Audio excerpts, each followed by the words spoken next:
Well, welcome everyone. So thanks all for joining in. So today is the Graph Mastery to AI. This talk is mainly focusing on harnessing the graph, what graph you're trying to use, and how can I create this in my project.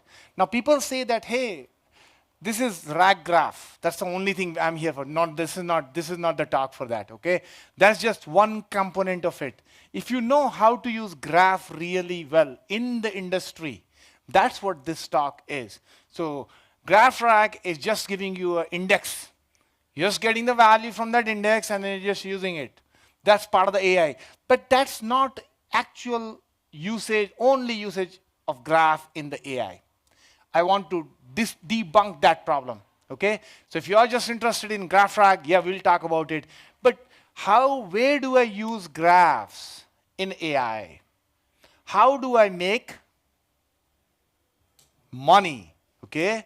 How do I make sure my business is making money? That's what we are going to talk about today.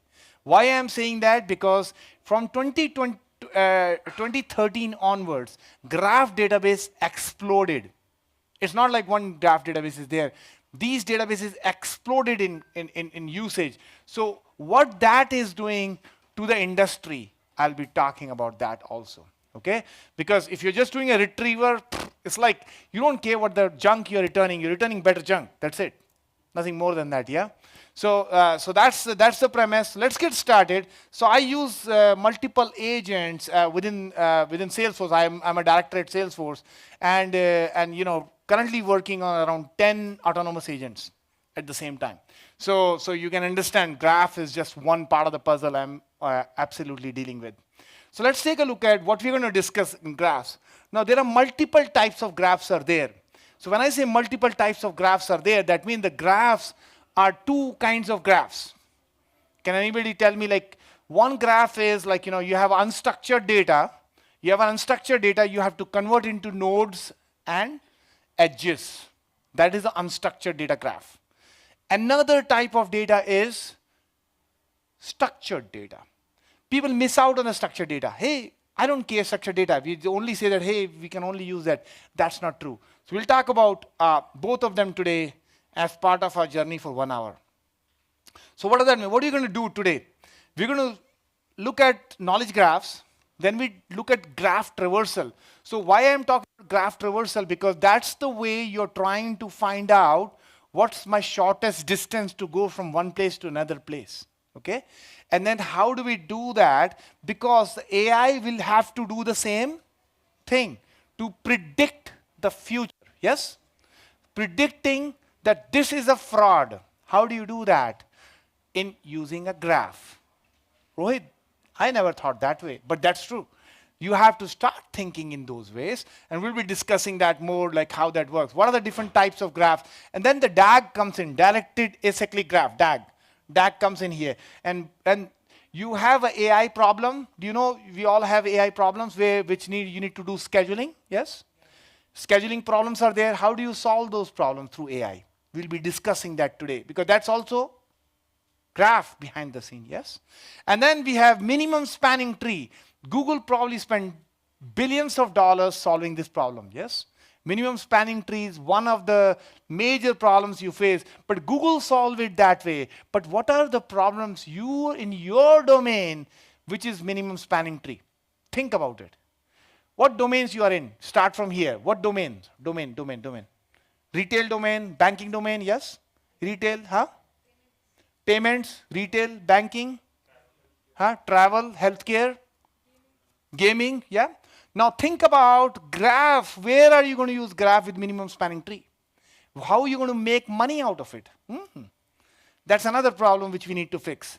And then of course we look at graph databases. Social networking is there. And of course we look at generative AI, how it's using it at the end.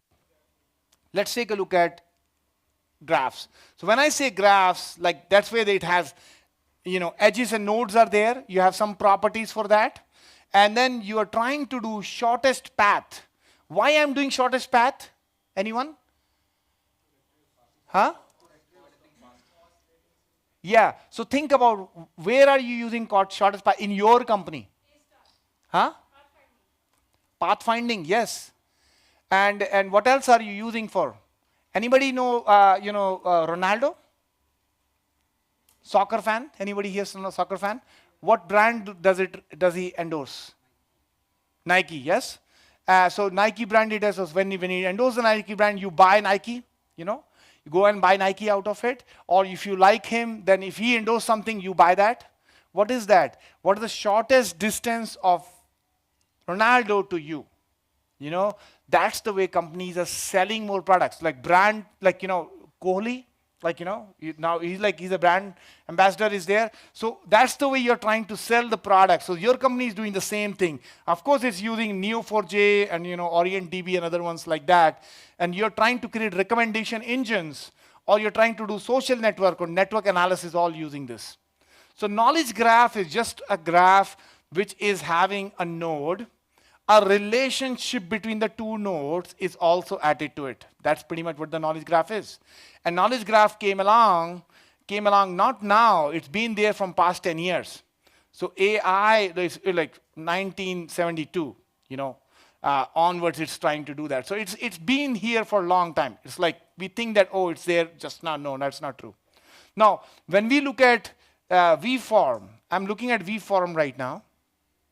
So when I look at any correlation between the transformation maps, so these are all the discover different topics which are given to us. Now what happens? We can create a topic for artificial intelligence. Artificial intelligence is linked to multiple other topics. That's what it's trying to do right now. And we have a very good internet, okay?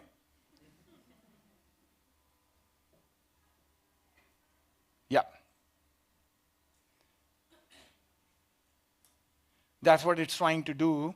So we can go to any other place, doesn't matter. But these are all graphs. Behind the scene, these are all graphs. That means they are linked to each other. So what is the shortest path from nuclear or energy storage to financial systems? I can click on the energy storage and then I can go to this node, and this node will become the major node which we are trying to work on. These are all different types of graphs. Okay? Now parent comes first, child come after that. Yes, it's very important to understand. The parent is not there, there is no child. At least for now. Maybe AI might have a different approach to it. People are coming up with different perspective. You predict the future, So I don't know what quantum computer is bringing up. They might be coming up with child coming before the parent. I don't know about that. So what's really happening is, if you see this indexing going on, these are many-to-many relationship, one-to-many. We are doing indexing here in this case. Now the problem with this approach is, it's not that easy to use this, yes? In order to use this, you have to create an inner join to join this data with this data. That's the real problem. You don't know how much time it's going to take to retrieve this data. That's the reason we are using graph. And one thing which we do is friend of a friend, FOAF. Friend of a friend is a way companies are making money. A lot of money just by doing this exercise. I'm talking to my spouse to buy a TV, okay? That goes in Facebook. Remember, so, Facebook is giving me an ad because of that, and I'm trying to say that, all TV ads start to come in for us. You just fake it, just say that I want to buy a car, and you're going to get all the car ads moving forward to you. So it's kind of pretty common doing that. Let's take a look at Neo4j. Neo4j is a graph database which is actually using, for example, Alice is age 32, has a hobby of dancing and reading. Now we can store this data in Neo4j, and we can use this for querying the database. For example, in this case, matrix is there. Now this is being directed by person, and person is Andy, and Jack Quick is calling this. So now, in order to do that, how do we do it? So let's take a look at one example here. Let me see. Yeah. So I have this graph database which is here. Let me create this graph database. Now, based on this graph database which has been given to me, Now what's happening is I can say that who's connected to what. Tom Hanks is acted on multiple movies. Not only that, now what I can do is I can actually go in and match the people what movies does Tom Hanks worked on. That's what I can do, and it will be giving me all the movies that Tom Hanks worked on. So these are all the movies that Tom Hanks worked on. Not only that, if I need to go deep into the tree, for example, a person is related to, let me pick a complicated one here. Give me the shortest path between the Bacon, let me make it, and Kevin Bacon. When I do this, what it is doing is it's giving me a shortest path. These are all the shortest paths it gave me. Let me make it a little bigger for us to see this. Now what did it do? It gave me multiple paths between Kevin Bacon and Ryan Megan. Okay? When it gave you this, what are these? These are called as disjoint sets, disjoint graphs. These are disjoint graphs. This is one graph, this is another graph. Are there multiple solutions for a graph? Is it possible to have multiple solutions? Yeah. It is very much possible to have multiple solutions. So we need to be able to find out what is the optimal solution for me for solving my problem. If somebody wants to introduce me to a particular person, I can do that using this example in this case. So same thing is true. I want to match Tom Hanks acted on with me and with the co-actors who are working with Tom Hanks. I need to find this information out. When I did that, now I'm able to find out Apollo, all the co-actors Tom Hanks worked on. Meg Ryan, Top Gun, and then it's also Kevin Bacon. So it's able to find out this information. Why this is important? Now you think about AI using this information. It's not graph, it's just a graph you're using, but now AI is predicting who would be the shortest path for solving a particular problem. That's what we gain from this. Okay? Now what does that mean? That means we don't want a star schema like this. Star schema takes a long time to retrieve. In order to fix that, these joins will take a long time to retrieve this join. And in order to fix that, we can use a simple way of connecting to bring this perspective for us. That is what we are doing in the Neo4j. All right? Now, you may ask a question that, Rohit, you also promised to talk about different types of graphs. Yeah? So let's take a look at some of the graphs which are used. Now, what is this? Masks. You don't want to get to masks, yes? But this is social distancing. You remember that? Social distancing? Now, this whole product came along in 2 weeks, by the way. We had that COVID came along, who met who. They were able to track who met who just exactly by doing this. So that's a graph which was created. Contact tracing came along. This whole product came along using this itself. So what does that mean? And I'm going to talk about some of these graphs because what happens is that people say that, hey, I just have one kind of graph I'm working on. Not really. And the reason I'm talking about these graphs are that you're going to have these kind of graphs in your company, guaranteed. And you need to find out what those are so you can actually use it in the AI. Okay? Now in this case, this is the undirected, unweighted graph. That means this node is very critical node. You see? This node is very critical node for you when you're working on this. And then this can be also another graph can be there. This can be another type of graph. These are called a disjoint graph. We talked about it. Why disjoint graphs are important? Huh? Multiple solutions are there for that. That's one thing. Does there a path exist to go from one place to another place? Google has disjoint graph. The road is there going from one place to another place. You do that using this particular model. Yeah. So that's another type of graph which you can use for your purpose. And then this is called as weighted graph, weighted undirected graph. Now weighted undirected graphs are very important. Now think about it, like where are you going to use weighted undirected graph? Anyone? Huh? Bidirectional relationship. Yeah, you are going both ways. Yeah. Huh? Navigation mapping, you can use that, yeah. That's absolutely a very good example for this one. Now there is another one which is called as directed unweighted graph. Directed unweighted graph. It's not weighted. Where would you use this one? Huh? Any workflows which are there. So if you need to have a workflow and your AI need to predict what would be the best workflow to use, you're going to use this graph. Yeah. So that's another graph which is there. Another graph in this one is directed acyclic graph, DAG. Yes. What is DAG? There is no cycle in it. Like if you see here, I think there is no cycle in this one. This is the directed graph is also there. This is also, there is no cycle in this also, which is really good. But you can also have a cycle also in these graphs too. Now, why these graphs are important? Now, you can also have directed and weighted graph. Directed and weighted graph means you're moving only in one direction, and this is the directed weighted graphs are there. Now, where are you going to use these ones? Anybody? Shortest path, scheduling, what else? What else? Routing. Why routing? Because you want to say that, hey, whenever any request comes, and I'm talking about this because AI, you can create an AI. I'm talking about like some of the things which are in production right now. You have an AI which predicts this customer has a propensity to buy. Route it to this API, route it to this service, which will be an AI service, which will be upselling it to them. Okay. Whenever an agent, so this is a hierarchy of agents. You can say agent. Everybody is familiar with agents, yes? When I say agent, what does it mean? AI agent. Autonomous AI agent. You know, when a request is coming to it, now you determine where to go. You want to go left, you want to go right, you want to go straight.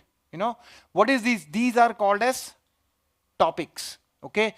For example, I want to predict, like, you know, I want to say this graph is coming in, and you want to go and because this person which is coming in, he has propensity to buy. You are going to go and do cross-sell and upsell to him. Okay? This customer is not happy with you. Not happy with your service, for example. What can you do in that case? Send it to service agent. How can we serve you more? To increase their CSAT score. CSAT score goes down. And then the other one, the right side one, is to sell more bookings for them. You can have another agent just for doing the booking for yourself. So you can have multiple agents like this to really solve the problem. Does that make sense? Now I'm opening up your brain in like, hey, what the heck Rohit is saying, yeah? So these are in production. By the way, I'm talking about these things which are in production. So so those things you can get from this particular graphs. All right. Because we already talked about it, you're fine me going a little fast here. Yes? Because this is flowers, you're trying to create multiple flowers with an influencer, by the way. You have an influencer for your service. Every company has an influencer. Okay? Once you have an influencer, that means they will be selling your product and your product will go really fast. What's coming next? What's coming next month? Very important. Men's all need to know this. Yes? Mother's Day is coming. Yes? We all know that we have to have flowers, you know. At least I come to know I better have flowers because with my spouse, I don't know what they want for their, gift and all. Flowers, you will not go wrong. At least for me, that's the way I think about it. So I make sure that, I have something ready which they like. So where do we use these things? Influencing. Who is the most influencing person? Who is the most isolated person in this case? This is the most isolated person. Now you can create services to really protect them out. Social distancing, we talked about it. Shortest distance, we can also do that. Disjoint graph also is there, which you're trying to create. Okay, this is an important slide. Okay, what's really happening is that there is a Christmas coming, or okay, your anniversary is coming. You better make sure there is some gift. Yes, ready to go for yourself. And that's where the directed graphs are really useful for gifting to the people. Transport graph is also important when you want to make sure that, hey, which one will be the best way to do that? So which one is the shortest? Shortest is go up and then go up and go down. Though that will be the shortest graph, shortest distance for yourself in this case. You can also have a tree graph. a tree can be in a form of a graph, can also be there here. Okay, graph traversal and other things you can also do using this. Okay, so there are two different types of graphs traversals are there. And I'll go a little fast here because I think that's something you need to know, or you probably already know it. How many here know about this by heart? Okay, I'll ask you a question now. All right, depth first search. Where do we use depth first search? Uh-huh. Yes. Huh? Yeah, dynamic programming. Yeah, we use that in the dynamic programming. But the same thing is true. Like, whenever you want to find out, even if you want to refactor something, you want to find out how many deep that call is good. You have a code here. How deep is that code? You have to find that thing out. What's the shortest path to go from this code to this code? That also is also another place we are using that. So depth first search we are using. I mean, I'm going to go a little fast here, but I think we are good with this. It consumes less memory. Okay, if you want to make sure you want to consume less memory, this is really good for yourself. Can get little slow. If you have very deep is there, it can become very slow. Now, it all depends upon data. Now, why I'm talking about data here is, if you have your algorithm which you have created, your data is stored where you created a graph and you're feeling very happy about it. But it's very deep. Is that a good graph for yourself? Probably not. You have to revisit it again. Sometimes you do something called as resharding, or you want to make sure that you have shorter graph is there to really solve the puzzle for yourself. So if you want to remove the memory issue, the slowness, you have to reduce the depth of it. Second thing which is important in the AI is, if you want to do shortest path to go from one location to another location. If you want to do that, you want to use breadth first search. It will consume more memory. It will consume what? More memory. Now, why this is important? Consider Twitter. Twitter has a follower, and then for example, I will use the same one. From ourselves, Ronaldo. Ronaldo is there. Ronaldo has how many followers? 200 million followers, yes? Of more than that, yeah? If he tweets something, and if I say that, hey, create a home timeline for all 200 million followers, would that work? Probably won't work. So you have to pick and choose the design pattern for yourself. Can you cache that data? No, you can't cache that data also. Can you cache that data in the AI? You can't cache that data in the AI also. Oh, so Rohit, you are telling me that depending upon the usage, the AI usage will change. Yes, that's exactly what happens in this case. The AI usage will change. In this case, what you're going to do is, while somebody is asking me, give me the timeline, I'm going to call real time and then be able to get this data and then retrieve that. You cannot cache this data. This is like too much to cache. So that's another pattern which is there, which you have to see. These are the two main problems in these two type of searches which we use. Now, if you want to say, does this path exist? Whenever I need to say, does this path exist? What can I use in this case? Depth first search. Okay? And depth first search in this case. Oh, I remember that. That's good news. Cyclic. Is this cyclic or not? Cyclic. Now, why cyclic is important, anyone? Why this is very good? Cycles are good. A cycle good or bad? Bad? Who said? It's like if you need to reset something, you can use it. Cycle, yes. For example, Trump right now has done lot of things are going down. We should reset him and the market will go up. Yes? High five. All right, that's a good point. Yeah, that's awesome, man. So what I'm just trying to say is that now cycles AI, where are you going to use cycles in the AI? I'm asking you a question like, where are you going to use the cycles in the AI? Huh? Where? Reinforcement learning, yeah, okay. That's one thing you can do. What else? Huh?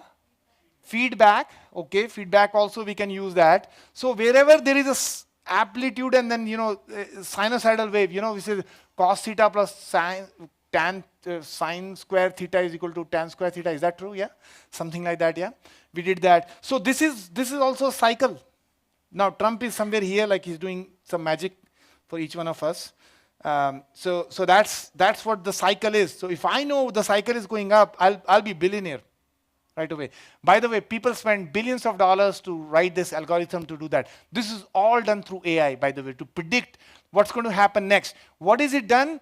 What you're doing is longest street of high before it's going to go low. Longest street of days low when it's going to go high.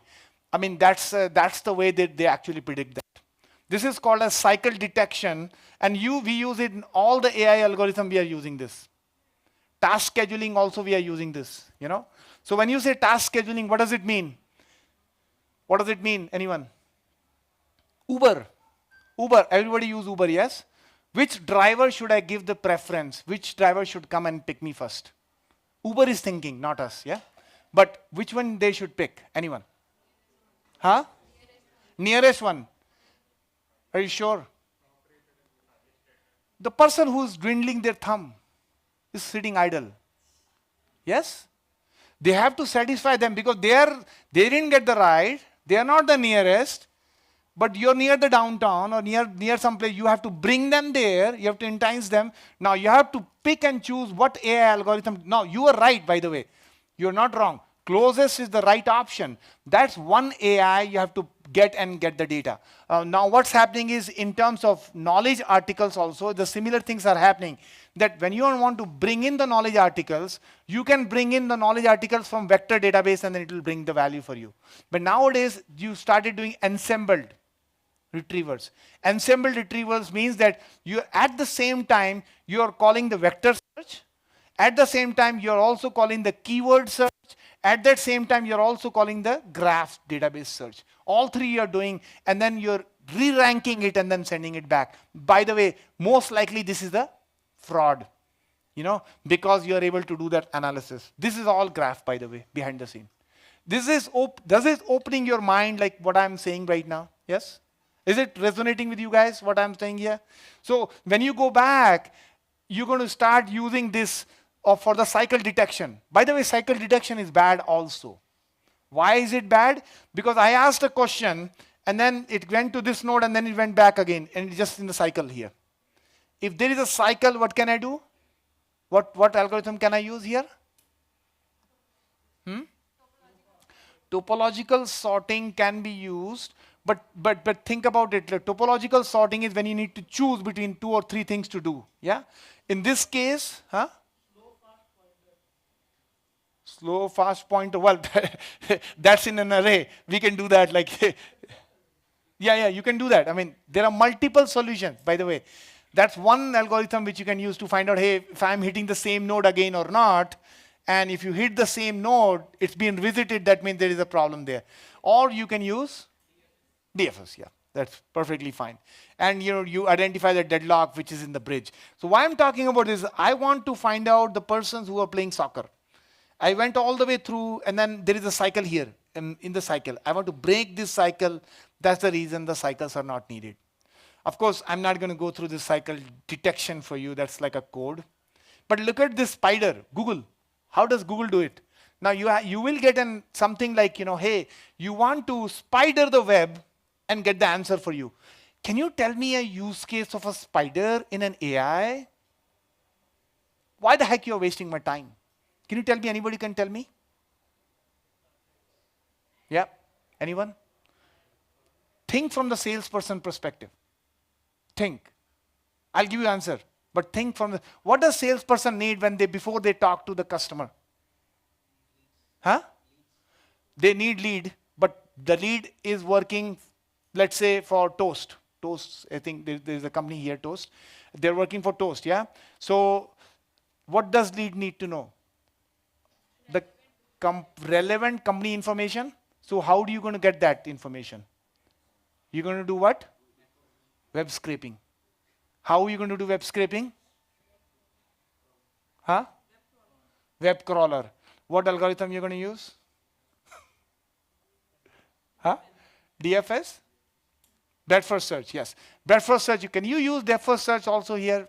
I don't mind, but like, it might be a little very slow. Yeah. So this is what happens when you're trying to go to the web crawler. By the way, this is actual use case. Actual use case used by the companies to crawl the web for a particular company to find out the relevant information for that company, including news, which is coming in, the latest news which is coming in. Summarize that news. By the way, I'm giving you hints also where the graphs are used, how you're web crawling that graph, and you're taking all that information and put it where? In vector database. Okay, now you're putting in the vector database and also in the graph database. We'll talk about that in a few minutes. We are going to use breadth first search for the crawler. Now, if you have been given a maze to solve, now think about the maze. Now, this is, my daughter does that really well. Like, she is able to solve it.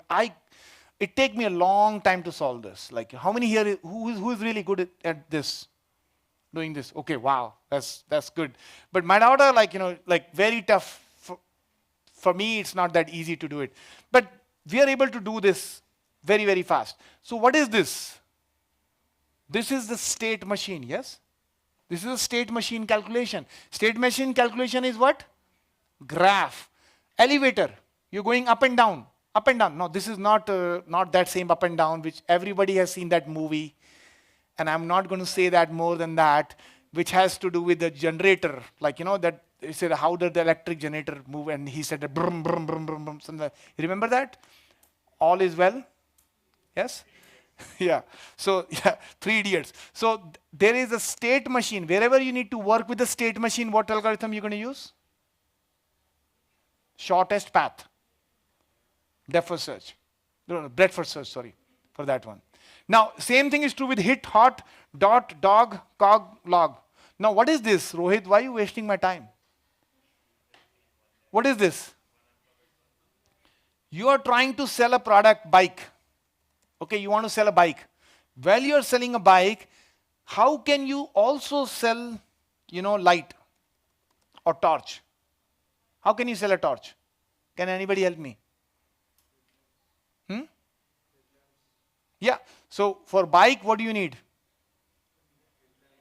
You need helmet. Yes. For helmet, what do you need? You need night guard, and then you also need other gear. And for that gear, you have a light. So what is this? This is a cross-sell and upsell opportunities which you are trying to create while you're trying to sell the data to the customer. Does that make sense to everybody? What is this? This is AI. Amazon spends a lot of money just doing that. You go and search for any product in Amazon, you're going to find different other products. Customer also saw this product. This is what you might want to buy. And I buy that product, by the way, right away. I just go and buy that product because I love that because,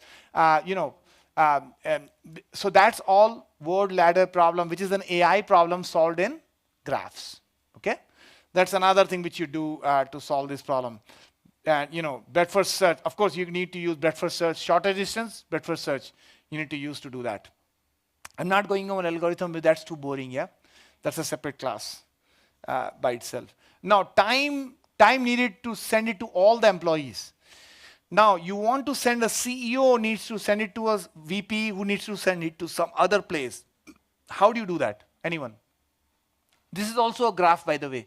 If somebody gives you a problem to predict how much time does it take to travels and then use that, what would you use for this?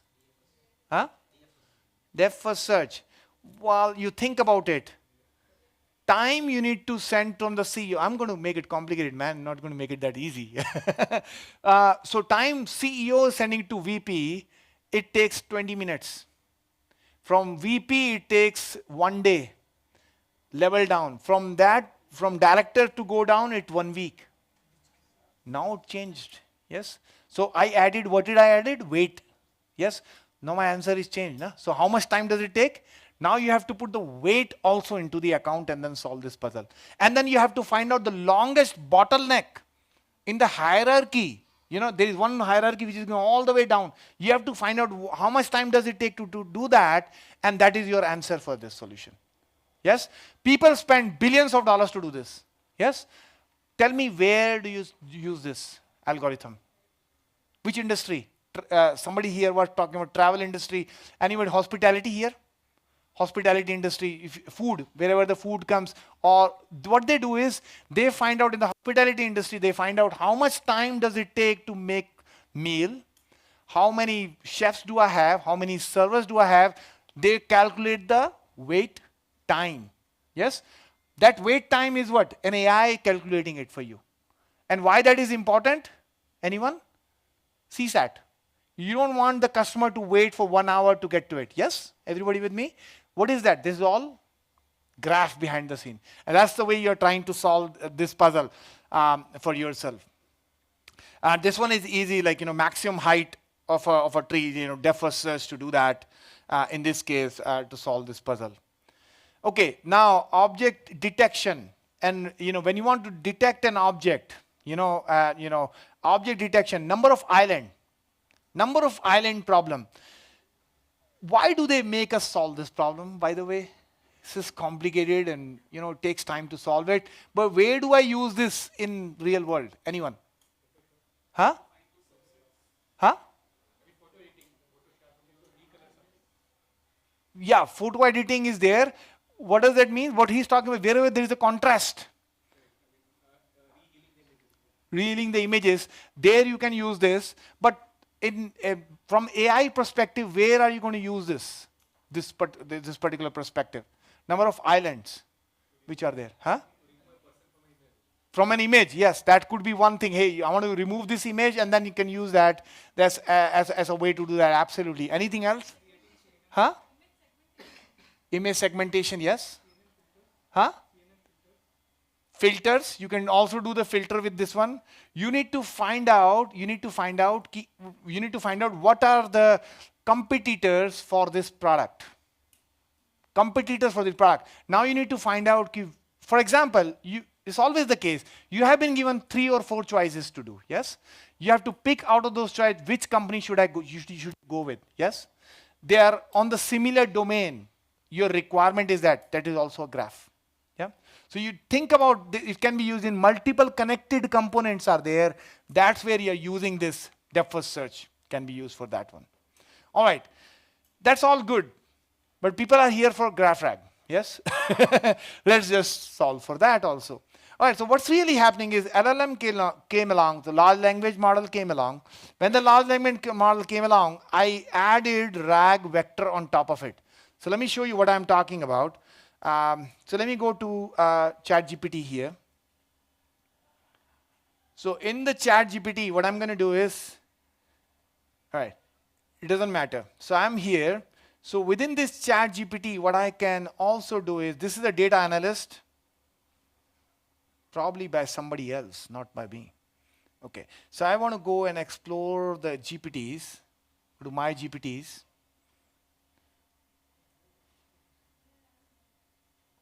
Okay, so I'm going to go to one GPT and we'll try to see how that is working. Okay, so I want to get to GPT here, which is Planner Pro GPT.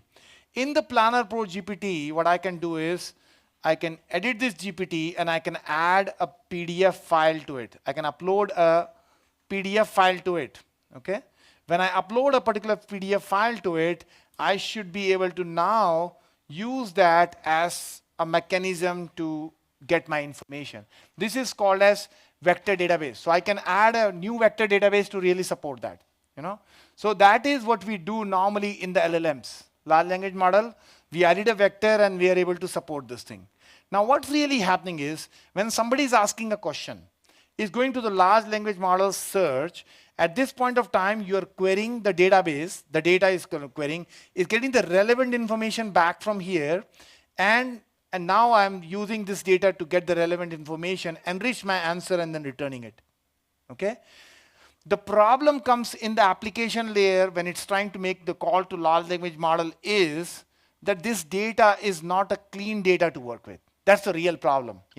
So what's happening is when I do the prompt, this relevant data is a knowledge article. Let's say it's a knowledge article.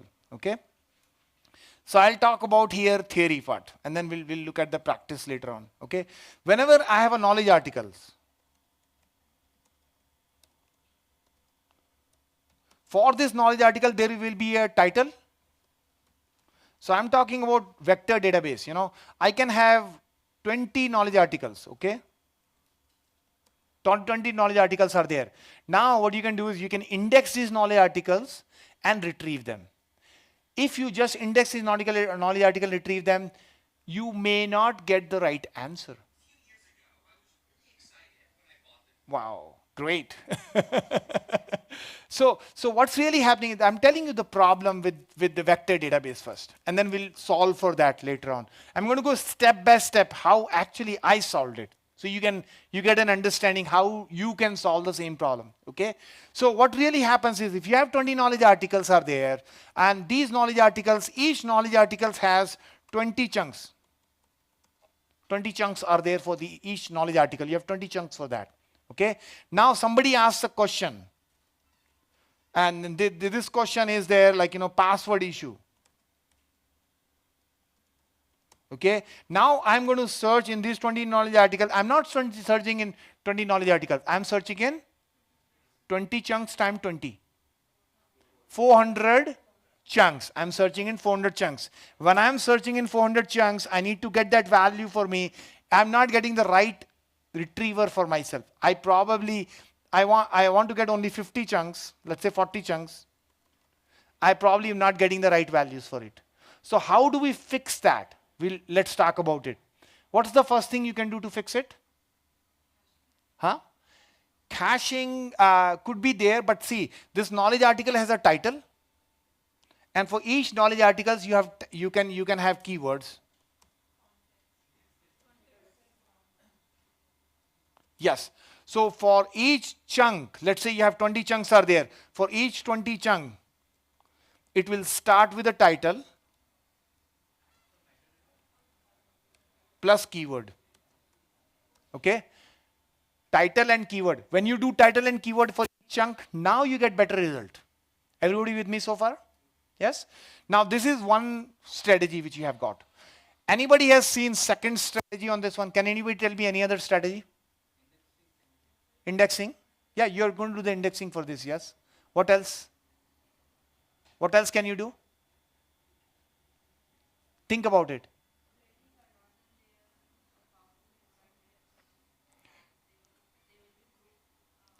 Grouping. So you can also attach grouping.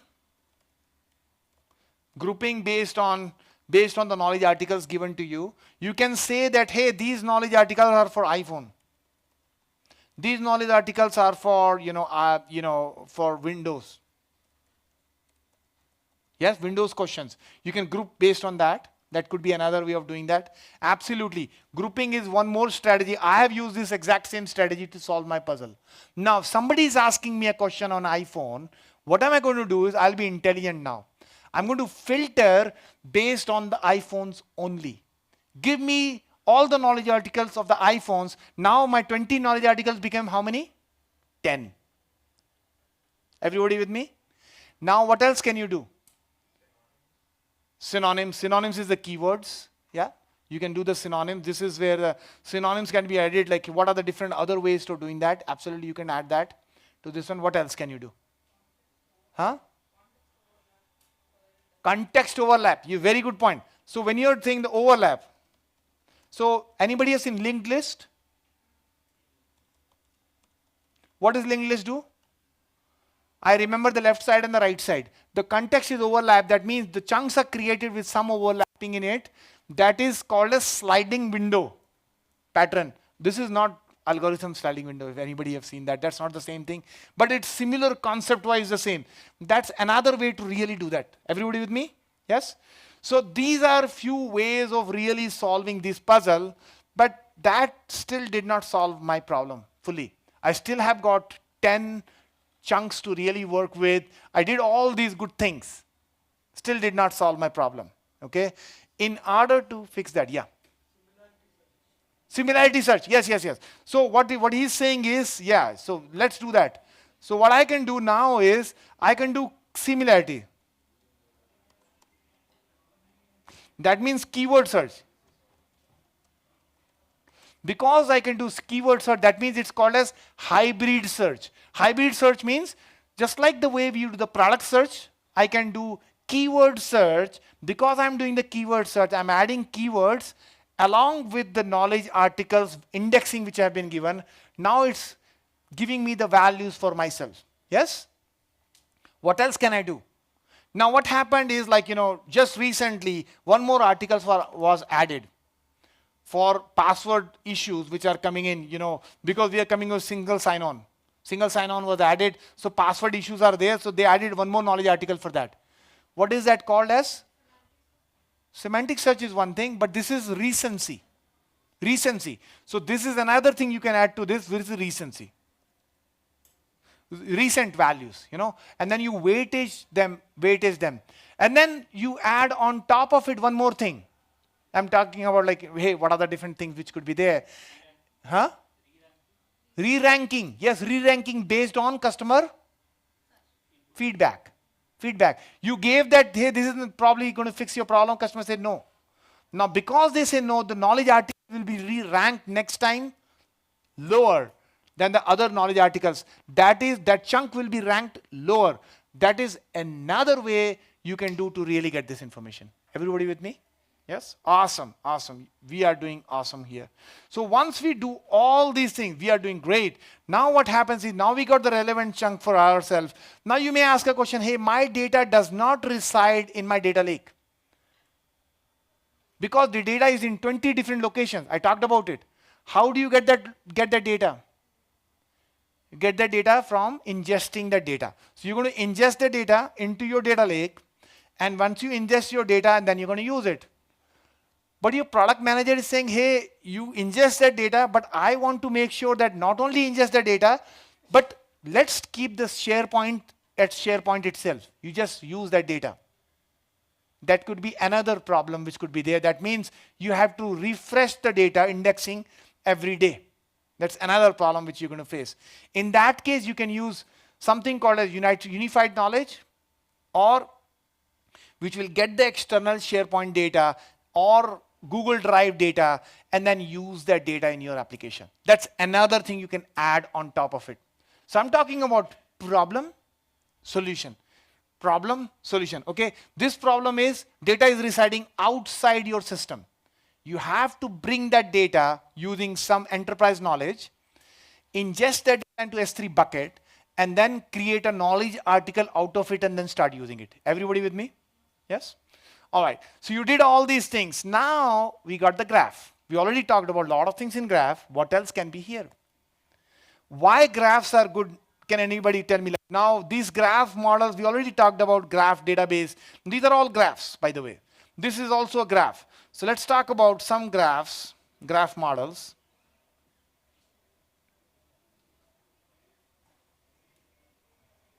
Graph structures. Okay, so we talked about this graph structure. So this is for something went wrong, which is great.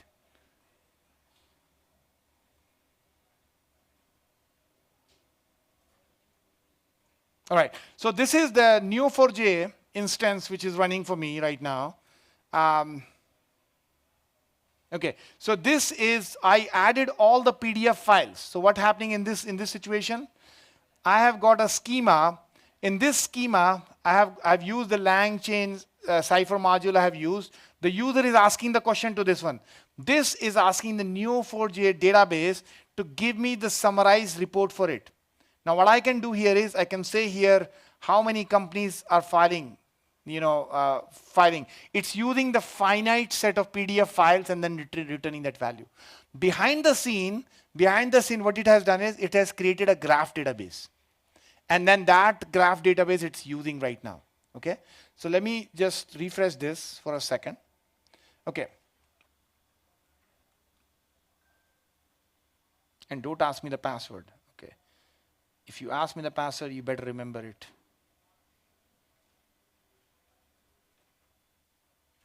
Could not connect. Okay, great.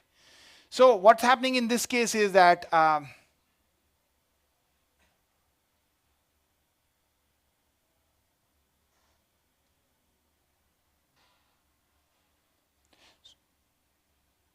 let me come back to you for a second in this one because it's not connecting.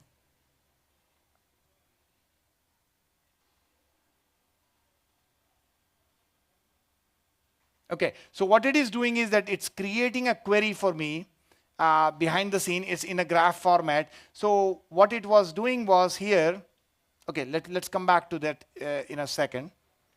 So I get a graph something like this. So what I did was I got a web page. I scraped that web page and I created for GPT all these nodes. So these are all the nodes which are created here. So it's able to create these nodes. Because it's able to create this node, I can ask the question to it and it will be able to retrieve me the values. So what it is trying to do behind the scene, what it is doing now is it's trying to give me graph database. Now this becomes graph indexing. So what it does is it creates a hierarchical model for myself. So this is the advanced technique which we are using in this case to really do that. Let me show you what I'm talking here.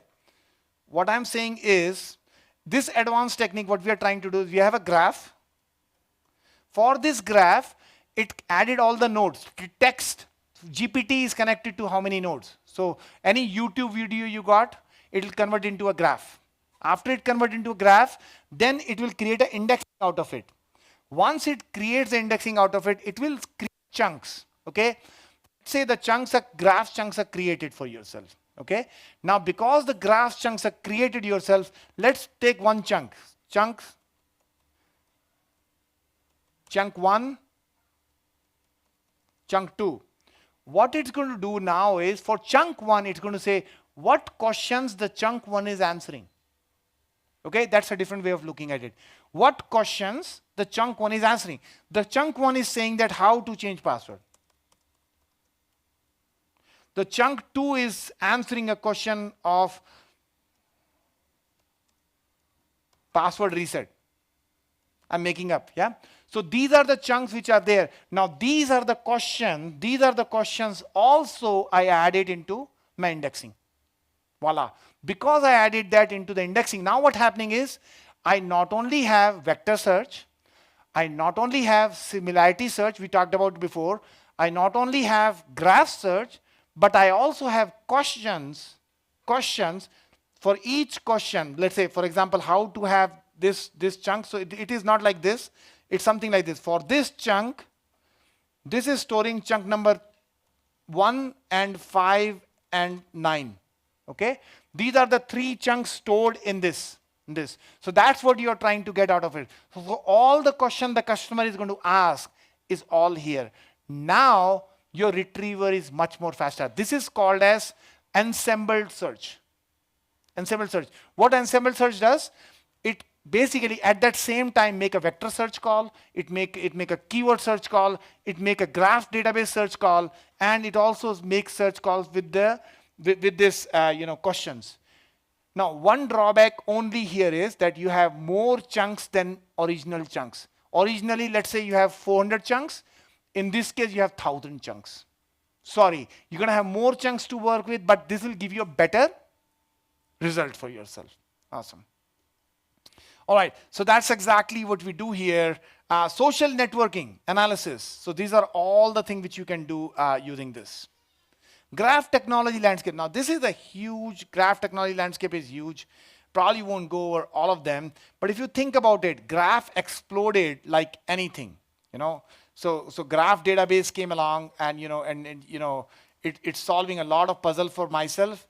So this kind of talks about like reference model for all the analysis which we are trying to do in the graph. So for example, if you're trying to use graph, these are the graph databases you might want to use, RDF database or some other database you want to use. If you want to use in the application, what applications you want to use? So this will get you an understanding which application is supporting your domain model. You can reference this on your own. From development tool perspective, Spring, anybody using Spring can use this, or any of these models is very much possible to do it. Okay. So that said, now what we are doing is that we looked at graph database, and then knowledge graphs, and a lot of examples are based on that knowledge graph. Twitter is one of them. Who tweet the values? What are the different tweets which are coming to me? So all those things are coming from the knowledge graph itself. That means what's my sentiment analysis? Why do we do sentiment analysis? Anyone? CSAT score, but I'm doing whether the customer is happy or sad. Yes, that's exactly what you're finding out. But what that has, what if you find out the happy or sad, what that has to do with me? Huh? It's the context, but it's the trend. You're looking for predicting the customer will be, be more positive or more negative. It's not at an instance which matters the most. The graph database you're using, you're predicting that is the trend always going up or is the trend going down? Does that make sense? That is also an AI model which you can add to your project. I'm talking about real project, guys. This is one more real project I have worked on, so where you are trying to do the sentiment analysis. Financial industry. How many here from the financial industry? Okay, you guys are good. So what's happening in the financial industry? If you are in the financial industry, this is something called as Idemio Council, FIBO. So this gives you an understanding about what things are available from the graph perspective which you can use. Okay, so I highly suggest you to look at this. It will get you a good directory structure for, like, how each of these elements are used. These are all graphs, by the way, behind the scene, which are being used in this case. So FIBO is one industry which is there. Let me see the visualization, if the visualization shows up. Yeah, so this is the FIBO which we are using, which you can now use for formal organization. How formal organization is connected to other members, you can find out in the financial industry.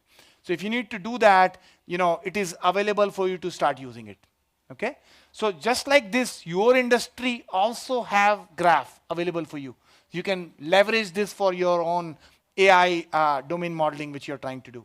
Why I'm talking about this is because this is canonical data model from graph perspective. Does that make sense? We have canonical data model from SQL database perspective. This is from the graph perspective which you need to know. Bioportal, if you are using Bioportal, that is another perspective which you can use. This is also a graph behind the scene. W3C, validator tools, they are all graphs behind the scene. Okay? And of course, generative AI, we did talk about a lot of them right now. So Gen AI can be used for lang graphs. So this is the one I was trying to show you. For some reason, it's not connecting right now. But what I was doing was I uploaded a PDF file and other files here, and it is able to give me a better answer for myself. That's exactly what we gain here. We looked at this one. And this is another one which has to do with Gen AI stack. Gen AI stack, you can use stack flow answers. So we all can look at the stack flow answers. So this is the stack flow answers you can get out of this. Let me go back again here. So Gen AI stack can be used. It will get you answers, relevant answers from the stack flow. That's what you're trying to get out of this. So that is also possible because you can predict what is multimodal. So now multimodal means video is converted into text. Multimodal means an audio is converted into text. An image is converted into text. Because it's converted into text, now you can put graph database on top of it and then start to use it. Okay? So that's very much possible. I'll take a pause here for a second. I know we talked about a lot today. So what did we discuss today? We discussed the perspective knowledge graph, introduction, like what things are important for you. And then the important thing is that how can you use this in the AI? That was the whole purpose of this. My goal was, don't just look at it as a retriever. Hey, this is a RAG retriever. But the graph has many use cases. So we talked about all of them. I hope you enjoyed my session. And I have another session on architecture, which will be talking about if you want to be hyper productive in architecture, that's probably a good session for you. All right, thank you guys. Have a wonderful day.